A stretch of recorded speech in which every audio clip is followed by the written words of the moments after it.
You've probably heard the same advice your entire life. If your doctor prescribed it, it's safe. Most people never question that statement. Why would they? After all, doctors spend years studying medicine. Pharmacists carefully review prescriptions. Entire government agencies exist to evaluate medications before they ever reach the public. It sounds reassuring, and for many years I believed it too, completely. But then something started happening that I couldn't ignore.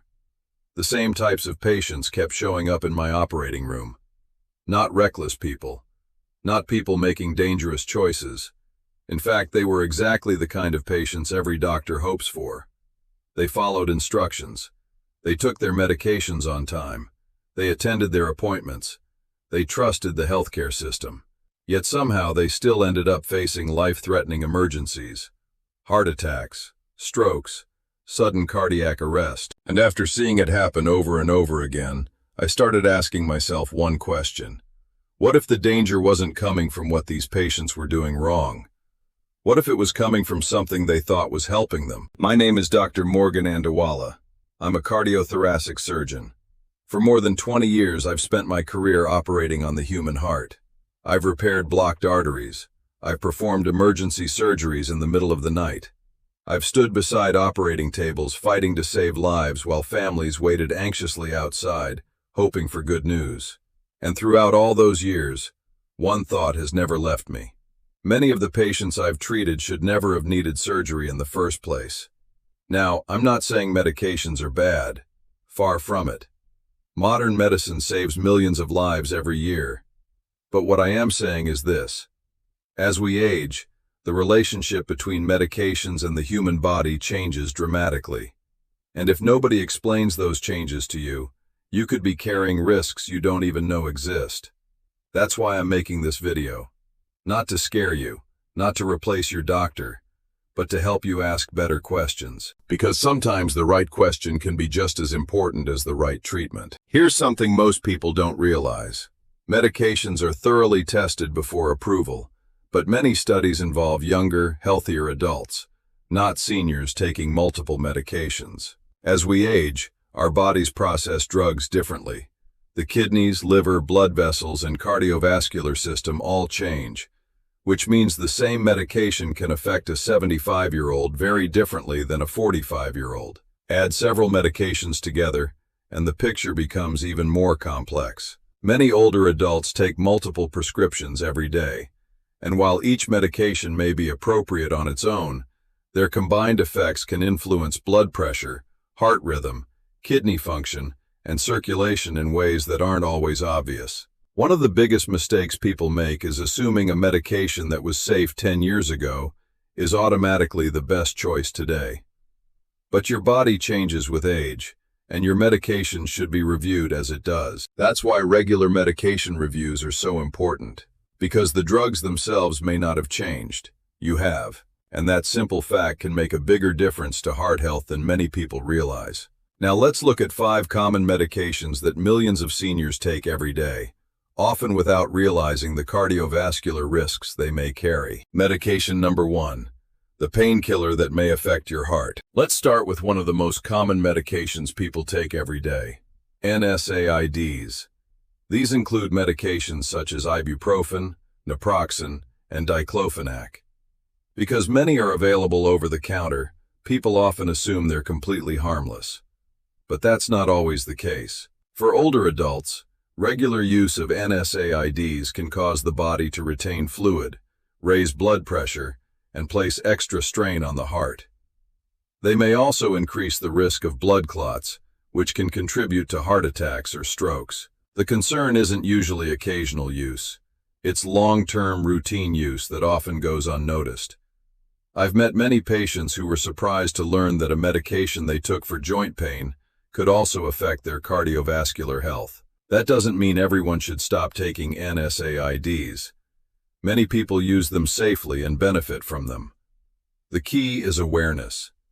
If you're taking NSAIDs regularly, talk with your healthcare provider. Ask whether they're still the best option for you and whether alternatives might be available. Because pain relief is important, but protecting your heart is too. And the next medication on our list may be even more concerning. because its warning signs are often invisible. Medication number 2. The diabetes drug with hidden cardiac risks. The next medication category often surprises people because it's prescribed to improve health, not create problems.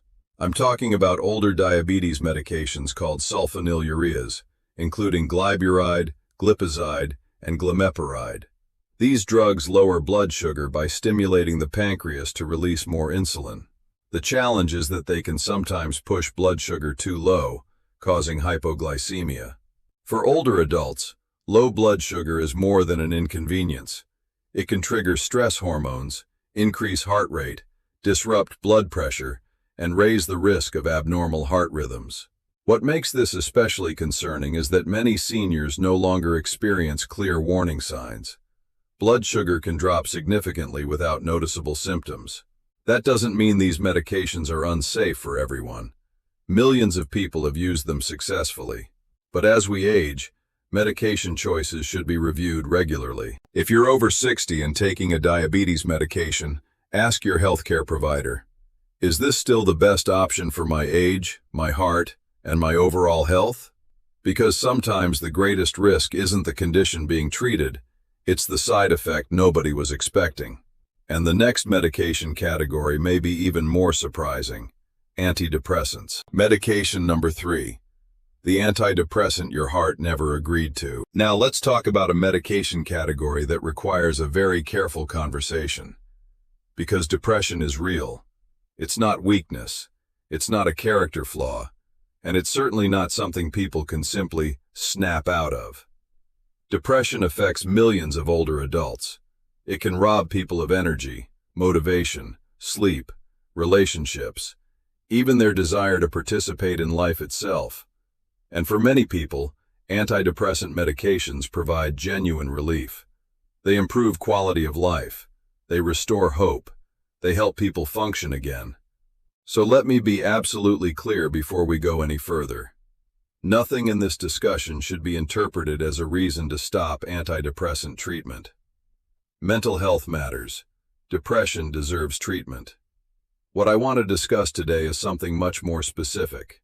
A potential cardiac risk that often receives far less attention than it should, especially in adults over 60. The medication group I'm referring to is known as tricyclic antidepressants, often called TCAs. Examples include amitriptyline, nortriptyline, and doxepin. These medications have been prescribed for decades. In fact, some have been around since the 1950 seconds. Doctors may prescribe them for depression, for chronic nerve pain, for migraines, sometimes even for sleep problems. And while they can be effective, they can also influence something extremely important: your heart's electrical system. Most people think of the heart as a pump, and that's true. But before the heart can pump, it has to receive an electrical signal. Every heartbeat begins with a tiny electrical impulse. That impulse travels through specialized pathways inside the heart. The signal tells the heart when to contract, when to relax, and when to prepare for the next beat. It's an incredibly precise system. In a healthy heart, that electrical activity operates with remarkable accuracy, day after day, year after year. More than 100,000 heartbeats every single day, without you ever thinking about it. But certain medications can interfere with that electrical process, including some antidepressants. And when that happens, the rhythm of the heart may begin to change. Now, in a younger person with an otherwise healthy heart, the body can often compensate. The changes may be minor.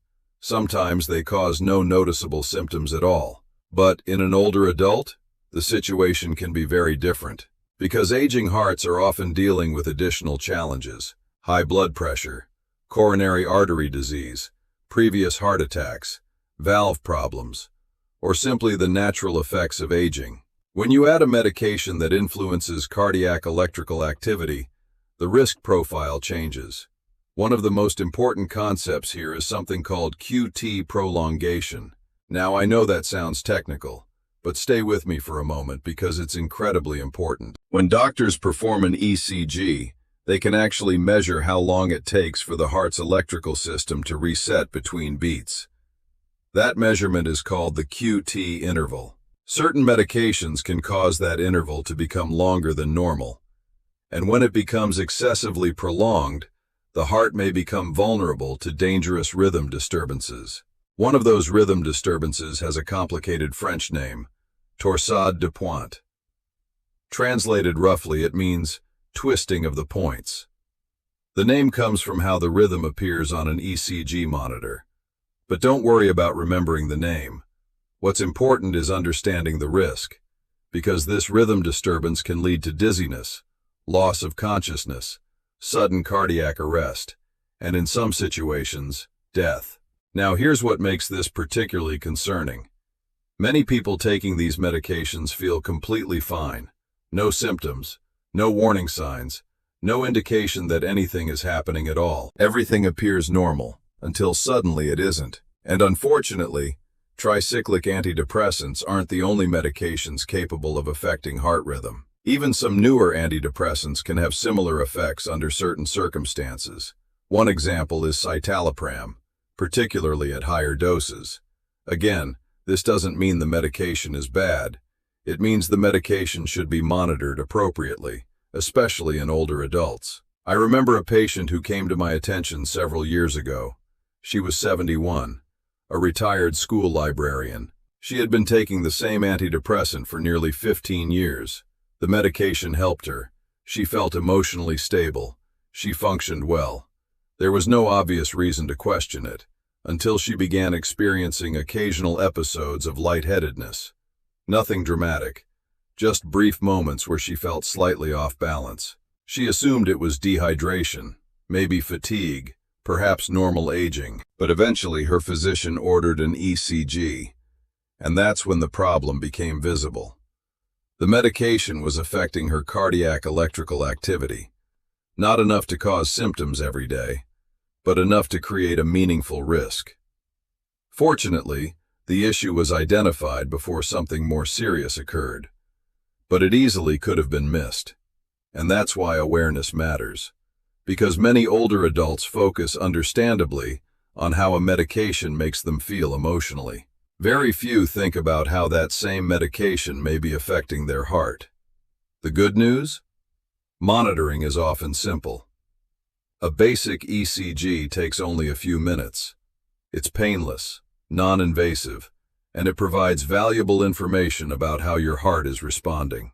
If you're over 60 and taking antidepressant medication, especially a tricyclic antidepressant, consider asking your healthcare provider whether cardiac monitoring is appropriate. That conversation alone could identify a problem before it becomes an emergency. Because when it comes to heart rhythm disturbances, prevention is always better than rescue. And the next medication category we're about to discuss may surprise you even more, because it's not prescribed for depression, it's not prescribed for diabetes, and it's not prescribed for pain. In fact, millions of people buy it without a second thought whenever allergy season arrives. Yet hidden inside many medicine cabinets is a medication that can affect heart rhythm in remarkably similar ways. Medication number 4, the common allergy pill with a hidden dark side. Let me ask you a simple question. How many medications in your home do you consider completely harmless? Not prescription drugs, not medications with pages of warnings. I'm talking about the ones people buy without a second thought, the medicines sitting quietly in bathroom cabinets. For many Americans, allergy medications fall into that category, and that's why this warning matters. One of the most underestimated medications I see is a first-generation antihistamine called diphenhydramine, better known as Benadryl. It's also found in many over-the-counter sleep aids. For decades, it's been considered safe and effective, and for many people it is. But as we get older, the risks can change, especially when the heart is involved. Most people use antihistamines for allergy relief or to help them sleep. A pill before bed seems harmless. What many don't realize is that diphenhydramine affects more than allergies. It impacts the nervous system, and in some cases, the heart's electrical activity. When combined with certain medications, such as drugs for blood pressure, depression, anxiety, or sleep problems, it can increase the risk of heart rhythm disturbances. The danger isn't usually one medication, it's the combination. Imagine a 73-year-old woman taking medication for blood pressure and depression. One night she can't sleep, so she takes an over-the-counter sleep aid containing diphenhydramine. Nothing unusual. But now multiple medications are affecting her body at the same time, and the risk becomes greater than it was before. Risk often doesn't appear all at once. It builds quietly. One medication, one interaction, 1 year at a time. There's another concern as well. Diphenhydramine blocks a brain chemical involved in memory, alertness, and balance. In older adults, that can lead to confusion, drowsiness, memory problems, and an increased risk of falls. A senior takes a sleep aid, wakes up groggy, gets out of bed, loses balance, and falls. Healthcare providers see this happen far too often, and the consequences can be serious: broken hips, hospitalizations, reduced mobility, and long recoveries. That's why over-the-counter doesn't automatically mean risk-free. Your body responds to a medication's effects, not whether you needed a prescription to buy it. The good news is that newer antihistamines, such as loratadine and cetirizine, often provide allergy relief with less sedation and fewer concerns for many older adults. They're not perfect for everyone, but they may be safer options. That's why it's important to review your medications regularly and discuss sleep aids with your healthcare provider. Sometimes the medicine you've trusted for years deserves a second look, especially when your heart is involved. And speaking of medications people buy without thinking twice, the next category may be even more surprising, because hidden inside many cold medicines is an ingredient that can send blood pressure soaring. And for some older adults, that spike can become a medical emergency. Medication number 5. The cold medicine that can spike your blood pressure. Let me ask you something. What do you do when you wake up with a stuffy nose? Most people don't call their doctor. They head to the pharmacy and grab a cold medicine. Seems harmless enough. But for some older adults, it isn't. Many cold and flu medications contain decongestants like pseudoephedrine or phenylephrine. They're found in countless popular products and are designed to relieve congestion by shrinking swollen blood vessels in the nose.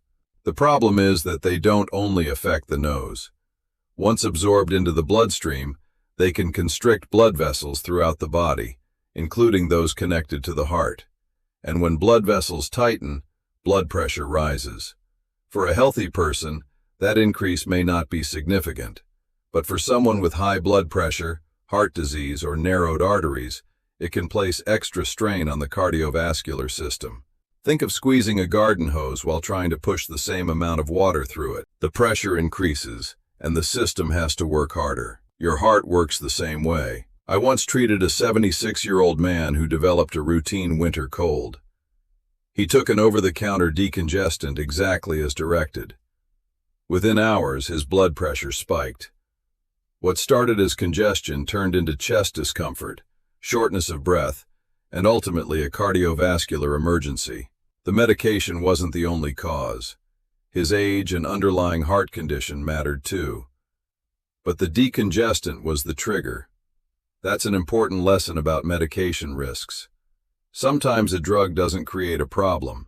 It simply pushes an already vulnerable system past its limit. And many older adults have vulnerabilities they don't even know about. That's why people with high blood pressure, heart disease, previous strokes, or heart rhythm problems should be especially cautious with decongestants. Read labels carefully. Know what ingredients you're taking. And if you're unsure, ask your pharmacist or healthcare provider. The good news is that alternatives often exist, including saline nasal sprays, humidifiers, steam inhalation, and nasal rinses. The goal isn't to avoid treatment. It's to choose the safest treatment for your situation. And that brings us to perhaps the biggest issue of all. What happens when someone is taking several medications at the same time? That's where the real danger begins. It's called polypharmacy, the hidden threat most seniors never see coming. Polypharmacy. Now we've reached what may be the most important part of this discussion. Most medication-related heart problems aren't caused by a single drug. They're caused by combinations. This is called polypharmacy, the use of multiple medications at the same time. And if you're over 60, there's a good chance it affects you. A blood pressure pill, a cholesterol medication, something for diabetes, maybe an allergy medicine or sleep aid. Each medication may be appropriate on its own. The challenge is what happens when they're combined. Every new medication adds complexity, and complexity creates risk. Think of it like an orchestra. One instrument is easy to manage. 10 instruments require perfect coordination. Medications work the same way. Small effects can combine in ways that aren't obvious, especially when several drugs influence blood pressure, heart rhythm, or circulation. Imagine a 72-year-old woman taking ibuprofen for arthritis, an antidepressant for mood, and diphenhydramine to help her sleep. None of those choices seem unusual, but together, they may increase blood pressure, affect heart rhythm, and place extra strain on the cardiovascular system. The danger is that these risks often build quietly. No chest pain, no obvious warning signs, yet the heart may be working harder every day. That's why polypharmacy has become one of the biggest challenges in modern medicine. Not because medications are bad, but because managing multiple medications safely becomes more difficult as we age. And sometimes, with different doctors prescribing different treatments, no one is looking at the entire picture. That's when problems can begin. The 4 steps that could protect your heart. After hearing all of this, you may feel overwhelmed. That's understandable. We've talked about blood pressure, heart rhythm, drug interactions, and medication risks. But the goal isn't fear, it's awareness. It's giving you the information you need to make safer decisions. So here are 4 simple steps you can take today. First, create a complete medication list. Include prescriptions, over-the-counter medications, sleep aids, pain relievers, vitamins, and supplements. Having everything in one place can be incredibly valuable. Second, schedule a medication review. Many pharmacies offer this service. A pharmacist can help identify potential interactions and spot issues that might otherwise be missed. Third, talk with your doctor. Ask one simple question. Are all of my current medications still the best choices for my age and my heart? It's a small question that can lead to important conversations. Fourth, never stop a prescription medication on your own. Some medications need to be adjusted gradually, and stopping suddenly can be risky. Always work with your healthcare provider. Remember, the goal isn't to take fewer medications. It's to take the right medications, at the right dose, for the right reasons. After 20 years of heart surgery, there's one thing I can't stop thinking about. I've spent more than 20 years in operating rooms, helping treat some of the most serious heart emergencies imaginable. And one lesson has stayed with me. Many of these emergencies didn't begin suddenly. They developed over years of small, unnoticed risks. Not every heart attack or stroke can be prevented, but many patients show warning signs long before a crisis occurs. I think about people who took medications for years without fully understanding their risks. People who followed medical advice, took their prescriptions faithfully, and still ended up facing serious complications. Not because anyone was careless, but because healthcare is complex, life gets busy, and important conversations sometimes never happen. That's why knowledge matters. Knowledge helps people ask better questions. Knowledge creates options. And knowledge can help prevent small risks from becoming major emergencies. That's the purpose of videos like this. Not to replace medical care, but to help people become more informed, engaged, and proactive about their health. The truth about heart emergencies after 60. One of the biggest misconceptions about heart attacks and strokes is that they happen without warning. Sometimes they do, but often the emergency is just the final chapter of a process that began years earlier. Uncontrolled blood pressure, medication interactions, small cardiovascular changes that quietly build over time. Heart disease is rarely a single event. It's usually a gradual accumulation of risk. That's why prevention isn't just about avoiding problems. It's about recognizing them early. Ask questions, review your medications, and remember that your body changes with age, so your treatment plan should evolve too. Every few years, especially after age 60, it's worth asking, are these still the right medications? Are these still the right doses? Are there safer options available? Medicine continues to advance, and your health deserves the benefit of that progress. The goal isn't perfection, it's reducing avoidable risk, and that starts with awareness. Before you go, let's recap the 5 medication risks you need to know. Before we finish, let's quickly review the 5 medication categories we've discussed today. Number 1. NSAIDs. Pain relievers like ibuprofen, naproxen, and diclofenac. These medications may increase blood pressure, promote fluid retention, and contribute to clot formation. Number 2. Older diabetes medications known as sulfonylureas. These drugs can sometimes cause dangerous drops in blood sugar, increasing cardiovascular stress and the risk of abnormal heart rhythms. Number 3. Certain antidepressants, particularly tricyclic antidepressants, and some higher-dose SSRIs. These medications may affect the heart's electrical system and increase the risk of rhythm disturbances in susceptible individuals. Number 4. First-generation antihistamines, such as diphenhydramine. Commonly found in allergy medications and sleep aids, they may affect heart rhythm, increase confusion, and raise fall risk in older adults. And number 5. Decongestants containing pseudoephedrine or phenylephrine. These ingredients can raise blood pressure and place additional strain on the cardiovascular system.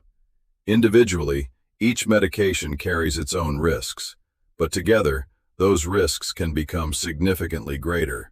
That's why awareness matters. The questions I hear most often: should I stop my medication? No. Talk to your doctor first. I've taken it for years. Isn't it safe? Your body changes with age. Why didn't my doctor mention this? Healthcare works best as a partnership.